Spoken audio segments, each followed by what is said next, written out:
NCERT index question 10.1 halo alkanes and halo arenes. IUPAC name തന്നു. കോമ്പൗണ്ടിന്റെ IUPAC name തന്നിട്ട് structure എഴുതാൻ പറഞ്ഞിരിക്കുകയാണ്. Compound IUPAC name 2-chloro 3-methyl pentane ആണ്. വളരെ എളുപ്പമാണ് അല്ലെ. പെന്റ് എന്ന് പറഞ്ഞാൽ എത്ര കാർബൺ? പെന്റ് എന്ന് പറഞ്ഞാൽ നമുക്കറിയാം, പെന്റ് എന്ന് പറഞ്ഞാൽ 5 കാർബൺ ആണ്. പെന്റെയിൻ. യെസ്. അപ്പൊ ഒന്നാമത്തെ നമ്മൾ എഴുതുകയാണ്. പെന്റ് എന്ന് പറഞ്ഞാൽ 5 കാർബൺ. 1 2 3 4 5 5 കാർബൺ പെന്റെയിൻ ആയേ. ഇനി 2-chloro, അതായത് ഇവിടെ നിന്ന് ഇങ്ങോട്ട് കൗണ്ട് ചെയ്യാണ്. ഇവിടെ നിന്ന് ഇങ്ങോട്ട് കൗണ്ട് ചെയ്യുക 1 2 2ൽ ക്ലോറോ 2-chloro 3-methyl. മീഥൈൽ എന്നാണ് ഒരു കാർബണിന്റെ ബ്രാഞ്ച്. അപ്പൊ നമ്മൾ എഴുതുക 2-chloro 2ൽ chlorine 2-chloro 3-methyl. Methyl എന്നാണ് ഒരു കാർബണിന്റെ ബ്രാഞ്ച്. അപ്പൊ ഇതാണ് 2-chloro 3-methyl പെന്റെയിന്റെ സ്ട്രക്ചർ ആണത്. ഓക്കെ, റെഡി അല്ലേ? അടുത്ത ക്വസ്റ്റിലേക്ക് പോണ്. 1-chloro 4-ethyl സൈക്ലോഹെക്സേൻ.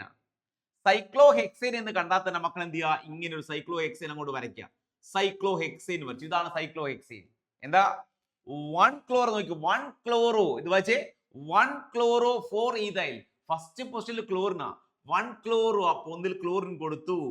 1-chloro 4-ethyl count ചെയ്യുക 1 2 3 4 4ൽ ഈഥൈൽ ഗ്രൂപ്പാ. ഈഥൈൽ എന്ന് പറഞ്ഞാൽ 2 കാർബണുള്ള ബ്രാഞ്ചിനെ വിളിക്കുന്ന പേരാണ് ഈഥൈൽ. അപ്പൊ 1-chloro 4-ethyl സൈക്ലോഹെക്സേൻ. അടുത്ത ക്വസ്റ്റ്യൻ, മൂന്നാമത്തത് വല്ലാത്തൊരു ക്വസ്റ്റ്യൻ ആണ്.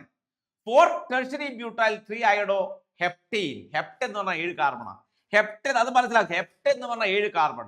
1 2 3 4 5 6 7 കാർബൺ എഴുതി. ഇനി 4-tertiary butyl 3-iodo 3ൽ അയോഡോ 3ൽ നിന്നതാ 1 2 3 അപ്പൊ 1 2 3 3ൽ അയോഡോ ഉണ്ട്. 3-iodo അയോഡോ കൊടുത്തു. 4-tertiary മക്കൾ നോക്കിയേ. 4-tertiary butyl ഏതാ? tertiary butyl ഗ്രൂപ്പ് ഇതാ. ഈ ഗ്രൂപ്പിനെ വിളിക്കുന്ന പേരാണ് tertiary butyl group. 4 carbon group, അതാണ് tertiary butyl group. So 4-tertiary butyl എന്ന് പറഞ്ഞാൽ ഇതാണ് tertiary butyl ഗ്രൂപ്പ്. യെസ്, ഇതാണ് tertiary butyl ഗ്രൂപ്പ്. അപ്പൊ 4-tertiary butyl ഹെപ്റ്റെയിൻ ആയി മാറി. ഇനി ഹൈഡ്രജൻ ഫിൽ ചെയ്താൽ മതി. CH3 CH2 CH CH CH3 CH3 CH3 CH2 CH2 CH3. Clear അല്ലേ?